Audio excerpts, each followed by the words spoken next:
अस्सलाम वालेकुम दोस्तों, मैं हूं शाहिद हुसैन। तीन चार अहम इश्यूज़ हैं। सबसे पहले वो जिसका सिंध की आवाम को इंतज़ार था काफ़ी दिन से, क्योंकि तकरीबन 2 माह होने को हैं और सिंध हुकूमत की जानिब से बार बार ऐलान किया जा रहा था, दावे किए जा रहे थे कि वो सिंध की आवाम को रिलीफ देने जा रही है। लेकिन आज बिलाखिर एक हतमी फ़ैसला हो गया है। वो क्या फ़ैसला है उस हवाले से मैं आपको बताऊँगा। दूसरा ये है कि डॉक्टर आफिया सदीकी की वापसी के हवाले से, और फिर इसके अलावा जो सबसे बड़ा और अहम इशू ये है कि सिंध के मुख्तलिफ महकमों में एडिशनल चार्ज दिया जाता है। यानी कि एक पोस्ट के ऊपर अगर कोई अफसर काम कर रहा है तो दूसरी पोस्ट अगर कोई उसकी आसामी खाली होती है तो उसका भी इजाफी चार्ज दे दिया जाता है उनको, और इस तरह इदारों की कारकर्दगी बेहद मुतासिर हो रही है। वो मैं आपको बताऊंगा। सबसे पहले तो ये है कि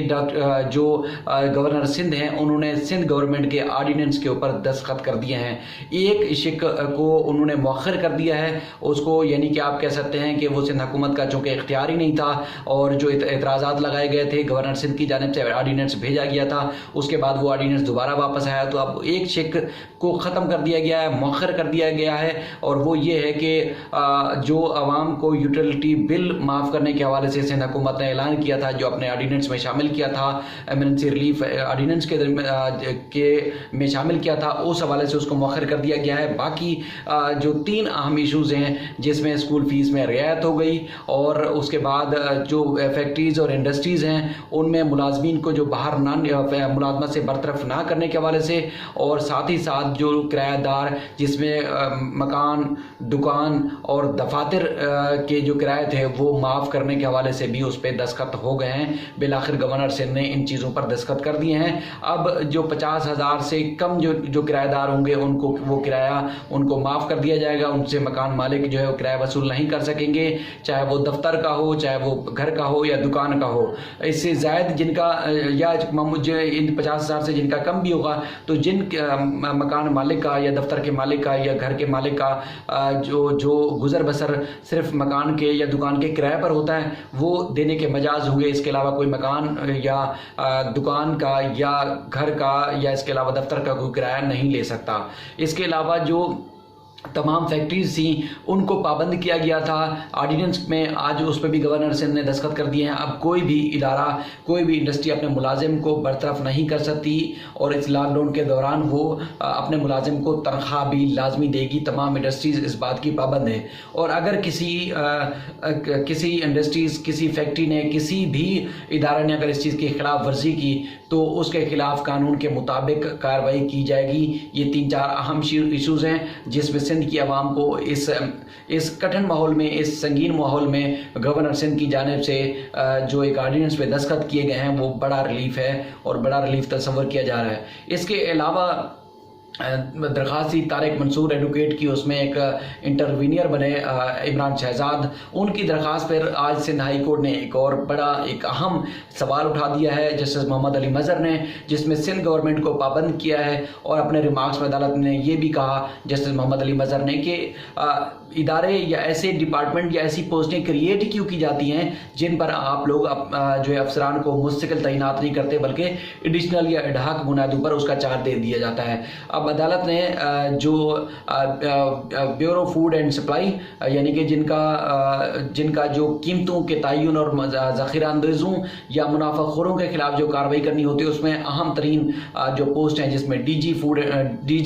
ब्यूरो एंड सप्लाई, इसके अलावा secretary bureau and supply, additional secretary, और भी काफ़ी सारे महकमे जिनका 62 करोड़ रुपए सालाना बजट है, लेकिन उसके बावजूद इस महकमे को बेयार व मददगार छोड़ा गया है। तकरीबन 9 से 10 साल हो गए। सिंध हुकूमत ने इसमें इदारा तो बना दिया था, लेकिन इदारे में पोस्टें भी क्रिएट कर दी थी, लेकिन ताहाल उसके ऊपर कोई भी अफसर तैनात नहीं किया था, जिसकी वजह से ये जो ज़ख़ीरा अंदाज़ों के खिलाफ कार्रवाई होनी होती है, या उनको जेलों में बंद करना होता है, या ज़ख़ीरा अंदाज़ों और मुनाफाखोरों के ऊपर जुर्माना आयद करना होता है, वो एक डिपार्टमेंट बना हुआ है, सालाना उसका बजट भी मुख्तस किया जाता है, लेकिन उस बजट के ऊपर जो काम होने होते हैं वो काम नहीं हो रहे होते। जिसके बाद आज सिंध हुकूमत से सिंध हाई कोर्ट ने, यानी कि जस्टिस मोहम्मद अली मज़हर के बेंच ने जो है वो सवालात पूछे हैं कि कौन सा अफसर किस पोस्ट के ऊपर जो है वो कितने अरसे से काम कर रहा है, और कब से इस पोस्ट को खाली रखा गया था, जिसकी वजह से मजबूरन सिंध हुकूमत को किसी भी अफसर को एडिशनल चार्ज देना पड़ा। अदालत ने अब इस पे तफसीली تفصیلی جواب مانگا ہے، اور اس پہ اور بھی عدالت نے سوال اٹھائے، جس میں بتایا گیا ہے کہ جس طرح کیونکہ ایڈوکیٹ جنرل سندھ کی ایڈیشنل ایڈوکیٹ جنرل سندھ جواد ڈیرو صاحب کی طرف سے کہا گیا تھا کہ جو ایگریکلچر ڈپارٹمنٹ ہے اس میں بیورو اینڈ سپلائی اور پرائسز ڈپارٹمنٹ جو ہے وہ ان کو ضم کر دیا گیا ہے، ان کو ایک ڈپارٹمنٹ کر دیا گیا ہے، اس لیے ان کا الگ سے کوئی سیکٹری نہیں ہوتا۔ تو اس پر عدالت نے سوال اٹھایا کہ جس طرح پولیس کا محکمہ ہے وہ کس کے ماتحت یا کس کا ایک اٹیچ یا ایک منسلک ڈپارٹمنٹ ہے، تو اس کو بتایا گیا کہ محکمہ داخلہ کے ماتحت یا ان کا ایک اٹیچ ڈپارٹمنٹ ہے۔ تو عدالت نے کہا کہ کیا آئی جی سندھ یا ایڈیشنل آئی جی یا ڈی آئی جی یا کوئی اور دیگر جو پوسٹیں ہیں پولیس کی، کیا ان پر بھی کسی کو ایڈیشنل چارج دیا جاتا ہے؟ تو اس پہ ان کے پاس کوئی جواب نہیں تھا، اور ایک عجیب و غریب ماحول تھا عدالت میں، اور اس میں عدالت نے جو سوال اٹھائے وہ انتہائی بنیادی اور ضروری سوال تھے۔ عدالت نے تنبیہ بھی کی سندھ گورنمنٹ کو کہ ایسے کام نہ کریں جس کی وجہ سے مسائل پیدا ہوں۔ اگر کوئی پوسٹ کریٹ ہوتی ہے، کوئی پوسٹ ہے، تو اس پر مستقل جو ہے وہ وہاں پر اس پوسٹ کے اوپر مستقل کوئی افسر تعینات کیا جائے، ادروائز جو اڈھاگ بنیادوں پر یا ایڈیشنل بنیادوں پر کسی افسر کو تعینات کر دیا جاتا ہے تو وہ غیر عینی اور غیر قانونی ہے۔ اس کے علاوہ جو ڈاکٹر عافیہ صدیقی کی رہائی کے حوالے سے ان کی بہن فوزیہ صدیقی نے سندھ ہائی کورٹ میں درخواست دائر کر رکھی ہے، وہ انتہائی اہمیت اور انتہائی اہم موڑ میں داخل ہو گئی ہے، کیونکہ وفاقی حکومت کی جانب سے بار بار عدالت میں جو جواب جمع کرائے جا رہے ہیں، جس میں مزید جو پیش رفت ہوتی ہے اس حوالے سے عدالت کو آگاہ کیا جا رہا ہے۔ آج جو وفاق کی جانب سے جواب جمع کرایا گیا ہے اس میں کہا گیا ہے کہ عافیہ صدیقی جو کونسل جنرل ہیں ہیوسٹن میں، وہاں ان سے وہ بات نہیں کرنا چاہتی، اور جو پاکستان کی گورنمنٹ سے، امریکہ کی حکومت سے عافیہ صدیقی کے حوالے سے رحم کی اپیل کی گئی تھی، اس میں اس درخواست پہ یا اس پٹیشن پر وہ عافیہ صدیقی نے دستخط کرنے سے انکار کر دیا ہے۔ لیکن رمضان میں چونکہ ضرورت پڑتی ہے جیلوں کے اندر کھانے پینے کی، ویسے بھی عمومی طور پر ضرورت پڑتی ہے، تو پاکستان کی حکومت کی جانب سے $200 جو ہیں وہ ان کے اکاؤنٹ میں ڈال دیے گئے ہیں تاکہ وہ جیل میں اپنا اخراجات اٹھا سکیں، اپنی گزر بسر کر سکیں، لیکن وہ بات نہیں کرنا چاہتی، انہوں نے بات کرنے سے انکار کر دیا پاکستانی حکام سے۔ اور چونکہ ڈاکٹر فوزیہ صدیقی ان کی بہن جو درخواست گزار ہیں، ان کی طرف سے آج جسٹس محمد علی مظہر کی عدالت میں بار بار کہا گیا کہ سندھ حکومت، پاکستان کی حکومت جو ہے وہ بار بار ایک صفحے پر مشتمل تحریری جواب جمع کرا دیتی ہے، اور عافیہ صدیقی کی رہائی کے حوالے سے عملی اقدامات نہیں کیے جا رہے، اور عدالت کی جانب سے یہاں آبزرویشن ہے کہ جو حکومت پاکستان کی حکومت کی جانب سے انتہائی سنجیدگی دیکھنے میں آ رہی ہے، اور ان سنجیدگی یہ ہے کہ لاک ڈاؤن کے دوران جب عدالت نے نوٹس بھیجا تو وفاقی حکومت نے پیش رفت رپورٹ سے عدالت کو آگاہ کیا۔ عدالت کا یہی کہنا ہے کہ جو قانون کے مطابق حکومت پاکستان عافیہ صدیقی کی واپسی کے حوالے سے کر سکتی ہے وہ ضرور کرے گی، اور حکومت پاکستان کو عدالت بھی قانون کے مطابق، قانون کی روشنی میں جو حکم نامہ جاری کرے گی اس پر ان کو عمل درآمد بھی کرنا پڑے گا۔ لیکن فوزیہ صدیقی کی جانب سے کہا گیا کہ اس کرونا وبا کے دوران عافیہ صدیقی جس جیل میں قید ہیں وہاں تقریباً 600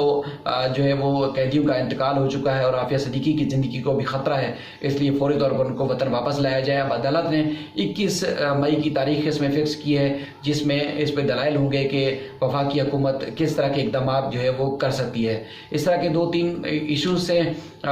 جو میں آپ کو بتانا چاہتا تھا، اور ایک اور بھی آج ایک عدالت میں رپورٹ پیش کی گئی جس میں کمشنر کراچی کی جانب سے بتایا گیا ہے کہ کراچی کے 6 اضلاع میں تقریباً 64 لاکھ سے زائد جو ہے وہ